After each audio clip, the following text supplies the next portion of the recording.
This is funny. This book is about book consumerism and why people buy books.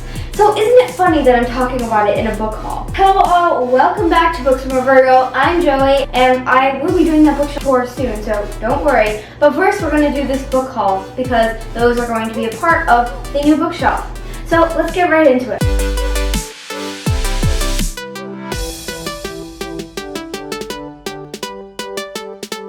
Now, these books didn't all come from the same place. I got them from different places.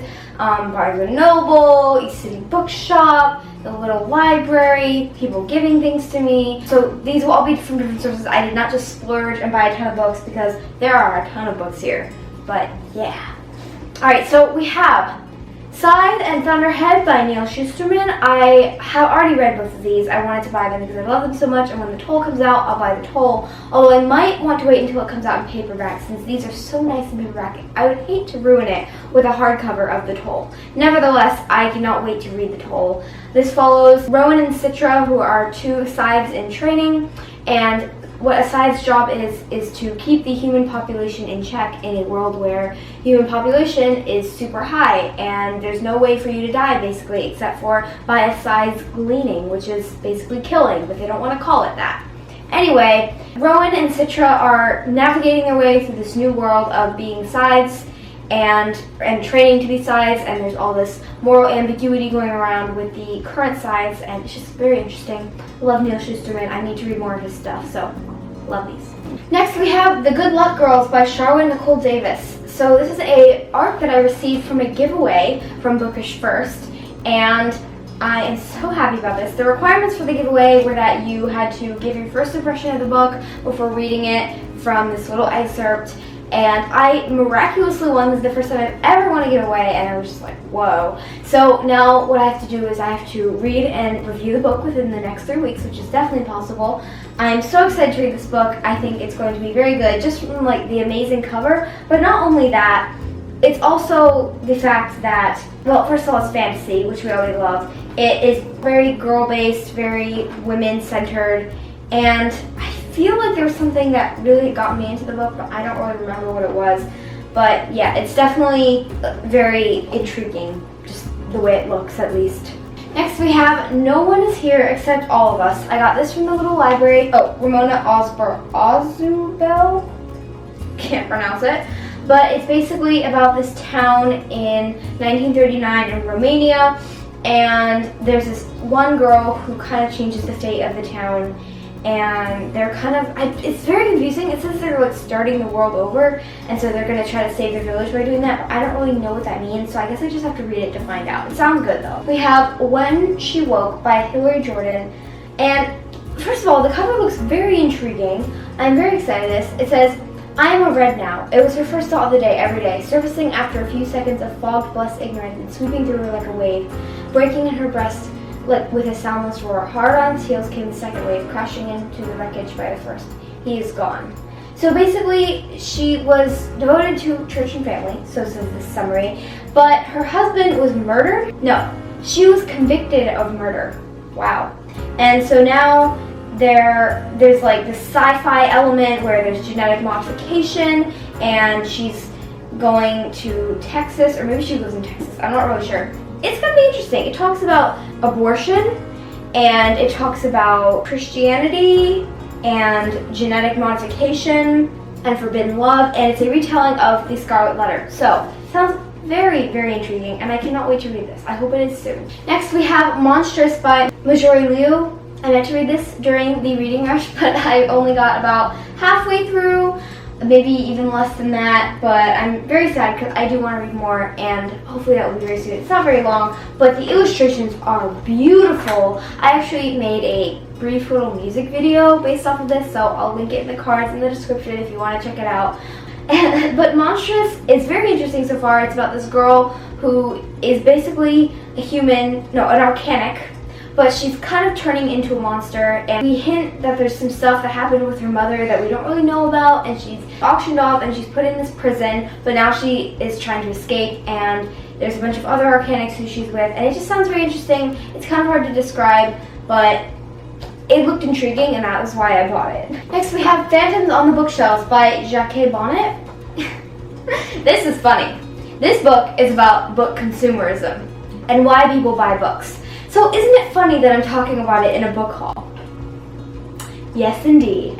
It basically talks about why we collect books. Is it for aesthetic or is it for knowledge? Is it to make us look smart? I don't know. I mean, everyone has different reasons, but this basically examines all the reasons. And I hope to read this by the end of 2019, if not by the end of 2020, and if not by the end of 2021. So it just sounds interesting, and I think that people who have booktube channels are heavily influenced by other booktubers to buy books, and therefore I think that everyone should probably read this, even though I've not read it yet, but I'm going to. Next we have Tales of Mystery and Imagination by Edgar Allan Poe. This is basically a collection of Poe stories. You know what?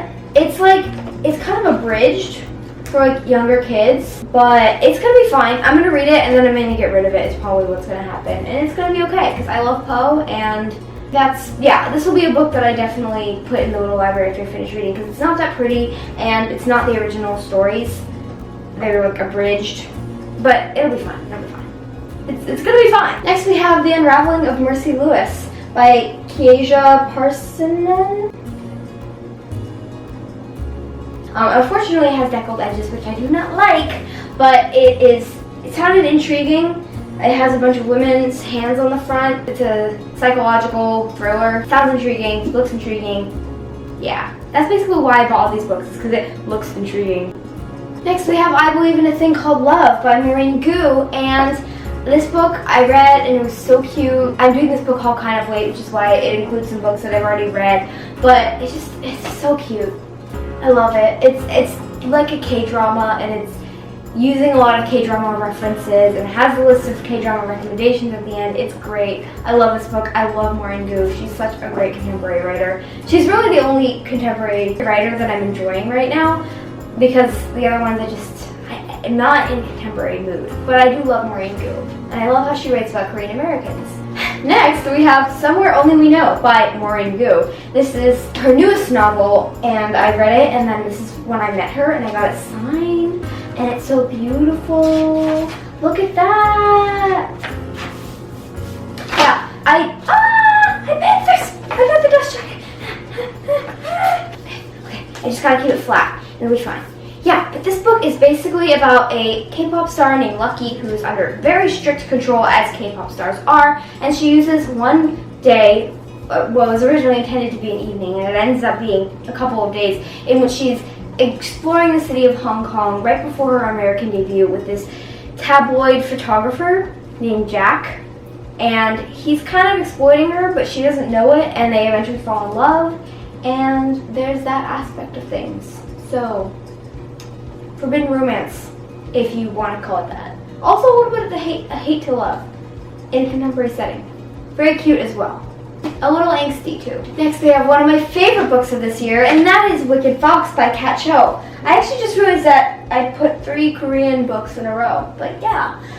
This book is about a girl named Gu Myung, and she is a gumyo. Wow, what a pun with the name. Love it, love it. But yeah, she is a gumyo, which means she's a non-tailed fox, which eats the souls of men and the energy of men to survive.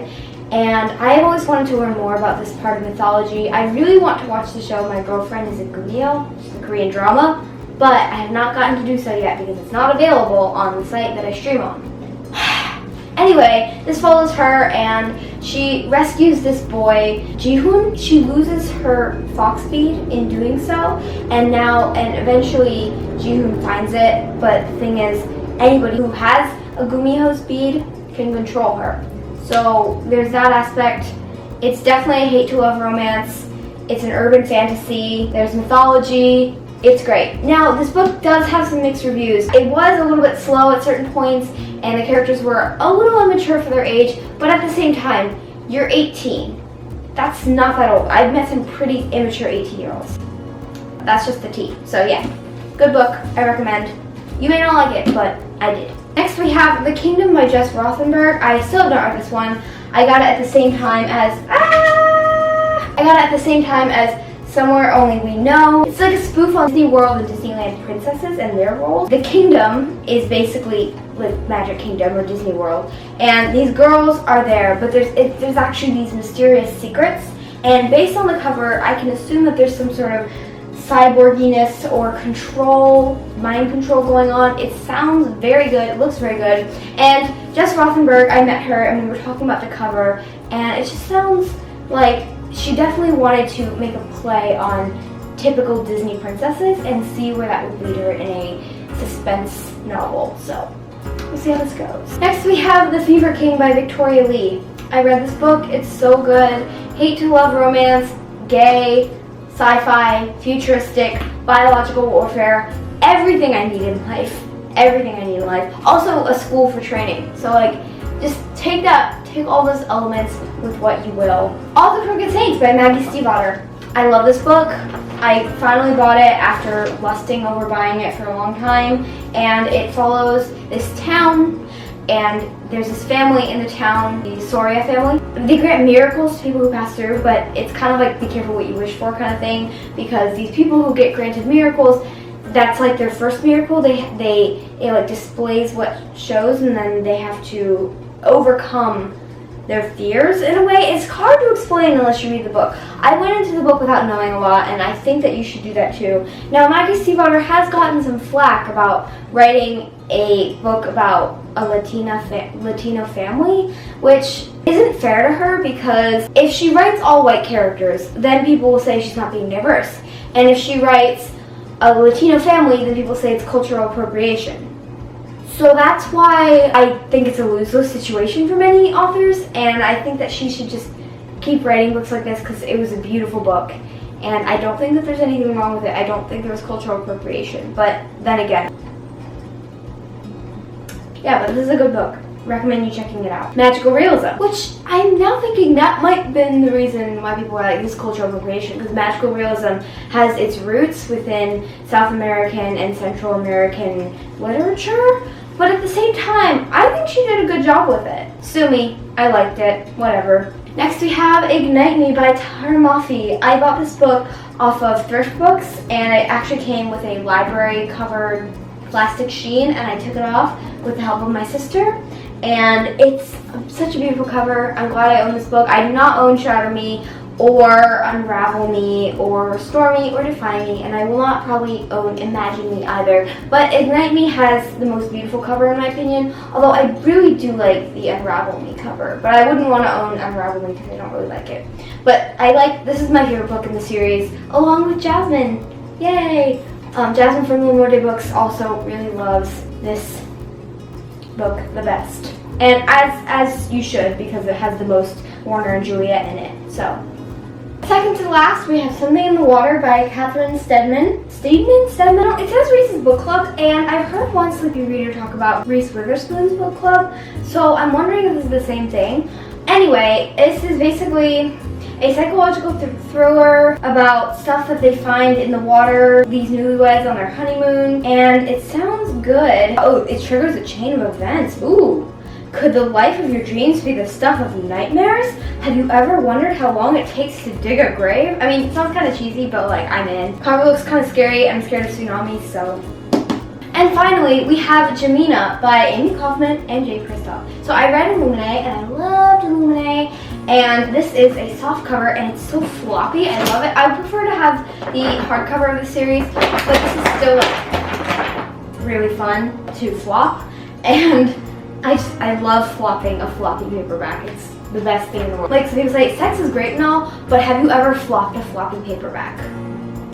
Yeah, this is great. I loved Illuminae, and I really need to read Jamina, and I really hope Aiden is in this book, because Aiden is my AI bae, so like. And then also I have Obsidio, the library book up there. I know you can't see it, but maybe I will get Obsidio too. This also came from a little library. I know not the one outside my house though, sadly. But yeah, love Jamina. Okay, that is all. That was 18 books. Woo, that is the biggest book haul I've ever done. Wow, I'm proud of myself. Alright, that is all for this video. So I will see you in my next video. Remember, I post Wednesdays and Saturdays, so I'll see you then. Bye!